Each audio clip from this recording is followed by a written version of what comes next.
The convicted Mother Emanuel AME shooter has been sentenced to 9 life sentences for the murders of 9 people of God at Mother Emanuel AME Church in June of 2015. In this special edition of Quintin's Close-Ups, I sit down with Steve Hurd, Cynthia Hurd's husband. Mr. Hurd. Oh, good morning. How are we today? I'm doing great here. As myself, as always, being me and enjoying life. Yeah, as we sit here right now, I want to take you back to, I guess, a month ago. What happened between you and Melvin Graham at the church? Well, my can't say what these former in-law, however you want to put it, because my wife's deceased and I still love her to death. I went to a meeting, and I was walking out of the meeting because I had something I had to do, and they were starting late. He started. I scratched my head, he looked up at me, and then he started hurling insults at me. I can't stand you, whatever, if it wasn't for me, you'd be dead, and I should kill you right now, and whatever. And I looked at him and I said, hey, buddy, bring it if you want to bring it. I said, and at the end of the day, I want you to know your sister thought you were the sorriest individual on the planet. She said it on more than one occasion. She thought you were weak and spineless and very sorry. And so, as a matter of fact, the day before she died, she and I talked on the phone. And I asked her, she talked to her, she said, yeah, I talked to Donald, and I still think he's still one sorry individual. And she said it in front of her coworkers, too, on more than one occasion. He ran 20 feet through 2 punches, landed one. I didn't throw one more. Then we got into it, because at the end of the day, I have a job that gets security clearance, and I was not going to lose my security clearance by being the one that threw the first punches. I connected 4 times, maneuvered, spun, hit him, and reached out with my left hand, I am ambidextrous, and grabbed onto his throat, his carotid, and I put him to sleep. And the funniest thing, you had to see his eyes roll in the back of his head, go, oh, boom, and hit the deck. Well, let me turn you to yesterday. From the Post and Courier says this, quote, Dylan Roof given 9 life sentences on state murder charges. Victim's family spared second death penalty trial. Talk to me about where you are emotionally right now. Emotionally, missing my wife, missing my best friend, missing my partner, missing my lover. Missing the other half of the equation. I mean, we were both mathematicians.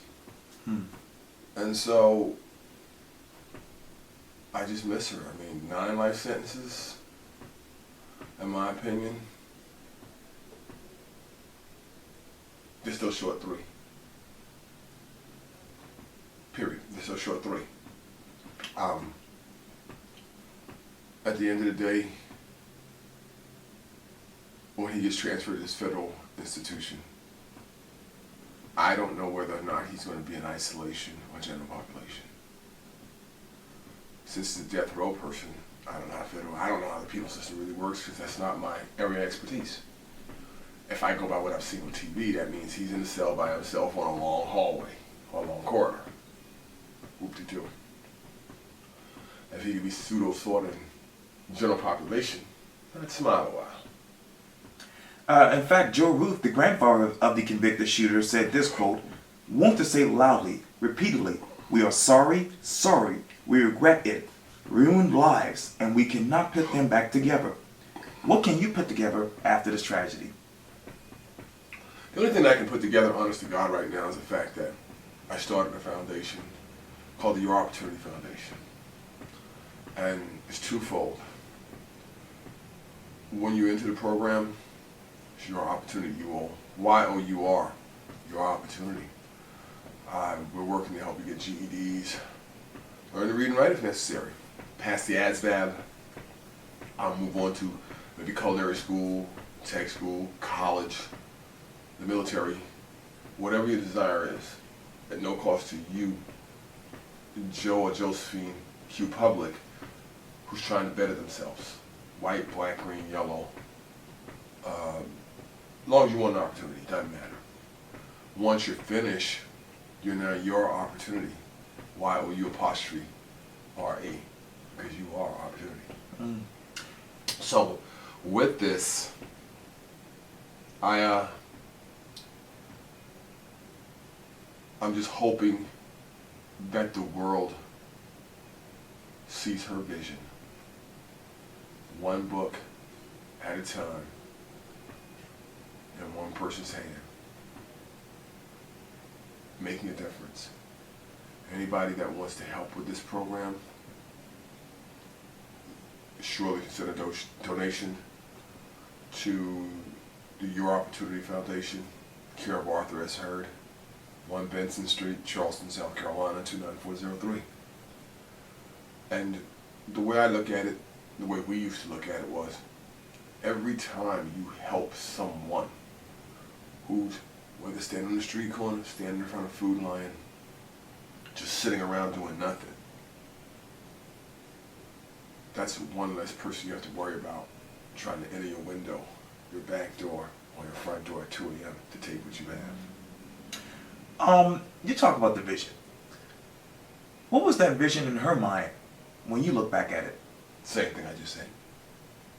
The exact same thing. When you put a book in someone's hand, when you help someone who's doing absolutely nothing, who feels as though their life is going nowhere, and their motto is, I gotta get mine, so I gotta get take yours.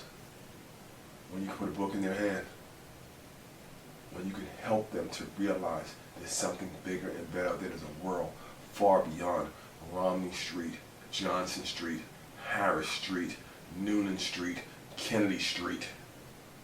There's a big, vast world full of opportunity out there, well beyond those streets. Trust me, as she and I said on more than one occasion, that's one less person you have to worry about entering your home at 2 a.m., whether it's the back door, the window, kicking your front door in, or in the middle of the afternoon while you're hard at work. Let me ask it this way. Besides a book, what else would you give that person to help them with their future? Like I said, if you don't have a high school diploma, we're helping you get a GED. If you happen to have a high school diploma or GED and just got caught up in a wave of just being with your buddies, help you pass the ASVAB. Maybe you want to be a truck driver. Maybe you want to be a cook. Maybe you want to own a business. And it's a matter of sitting down and talking, first of all, and finding out what your interests are. Once we find out what your interests are, then we work in that direction. Everybody has something, no matter how large or minuscule it may be. There's something inside of everyone that moves someone within them, or something within them. And there are people who can sit down right now, and if you think about it, maybe on that street corner doing something very dumb, but loves trains or loves fish, and can tell you the dichotomy of the modern railroad system, or can tell you what fish survives in what environment, at what temperature, in an aquarium, believe it or not. And it just takes time to learn that that person knows that. Okay. Just walking down the street or driving down the street, seeing them on that street corner, would you think they've known? Would you have thought they've known that? No. All you thought was, he's gonna rob my house or he's slinging dope. He got nothing better to do his time. You don't think about what positives may be in that person. You just see the negative that's being exhibited. And heck, me and Cynthia both were guilty of that. And one of the things that changed this was a show called The Wire. We were watching The Wire one afternoon, and this is The Wire's first season. And I don't know the character's real name, but he's the guy that played Weebay. Before he left Baltimore to go hide up in Pennsylvania somewhere, he told one of his little understudies, I need you to take care of my fish. And in his house, he had all these aquariums and all these different fish in it. And he told me, feed this one, this one, this one, this one. And he knew every little thing and every aspect about every fish he had in there. And it was some of the type of fish that he wanted to still obtain because they react this way and that way. I looked at Cynthia, and Cynthia looked at me. I said, can you imagine there's somebody standing in the corner of King and Romney? Somebody standing in the corner of Allway Street, or somebody standing in the corner at Johnson Street right now that knows that, or something on that level, but just like this guy, is in an environment where that's looked upon as being a nerd or stupid, or someone told you you'd never get anywhere with that. And so he's absorbed into the elements and environment that he's in, where he could be running a pet shop somewhere, going to veterinarian school, work for the Department of Natural Resources, anything. And she's like, I was thinking the same thing. You're so right. And that's really when we started thinking about what we were going to do when we retired. And this was our plan. It was a twofold plan. Upon retirement, we were going to buy a gas station that was defunct. Not to pump gas, not to worry about you and your fuel needs. We're going to turn it into a mom and pop tackle store. Okay. And a gas station near a boat landing somewhere, maybe a mile or two from a boat landing. And the thought was, well, we got what you need. We didn't have to do like most people do. Buy something, say 2-cycle outboard oil or 2-cycle outboard lubricant for $2.99 a bottle and sell it to you for $7.99 a bottle because you're stuck. No. We're going to try to get it at the best price possible. And if we made a dime off of it, fine. If we made nothing, fine. Because that's why we worked hard and put our money where we put our money. Because we were going to be okay regardless of what. It was a matter of having something so that we could spend time together. Okay. It was a matter of having something so that this Your Opportunity program gave us the opportunity so we could bring inner city kids out there to see something different and take them to boat landings and different things so they could see something different. Okay. Introduce them to fishing. I love to fish. I can use a fly rod very well. My wife was learning to use a fly rod. She was getting very good at roll casting. Mm. So that was our vision. Mm. That was our thing. Unbeknownst to a lot of people, friends and foes, family, we were a team. Period. Cleopatra and Mark Antony, their love had nothing on what we had and will always have. Write that headline for me. June 17th, 2017.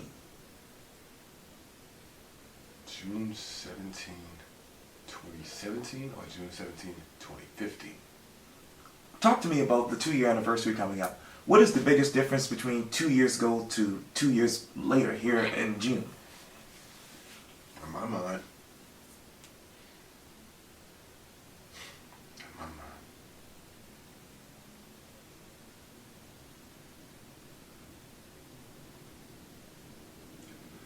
I've come to the realization that this is not a nightmare. Someone will wake me up from this and I see my wife next to me again.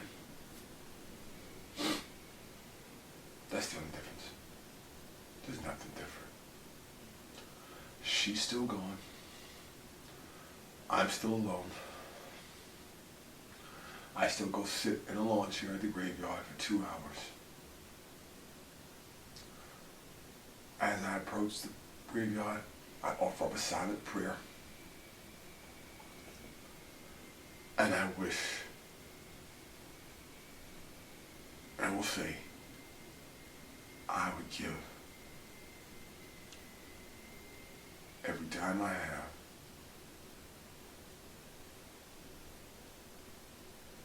just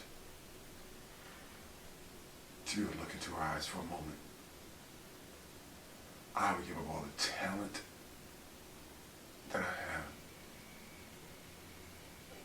to kiss her for 30 seconds. I'd give up all the smarts and intelligence that I have to be able to hold her hand for 15 seconds.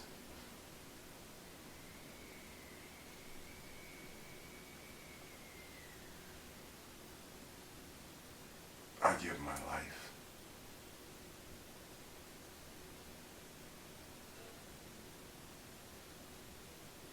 to kiss her just for a nanosecond. Officer Steve Hurd, thank you so much for your time. I really appreciate this again. Thank you very much. Thank you for coming by. For the 2-year anniversary, it's funny. I started the other day putting this together. I think this is as far as I've come, to really be honest. 2-year anniversary. You know. She was, she is, and she forever shall be Cynthia Maria Hurd. No ifs, ands, or buts. Cynthia Maria Hurd. She either went by that or Cynthia G. Hurd. That's it. Nothing more, nothing less. And this doesn't tell her life, but it just basically things from the time. You know. I work on another one, I put it together. This is based upon Emmanuel stuff. And a few things like I sent her this card just before she got killed. It was, oh man, Valentine's Day card. I bought it in Dubai when I was overseas and mailed it to her. Mind you, I had to mail it in January so she could have it on time for 4th of July. Right? Let's get this back in here. Not making any mess.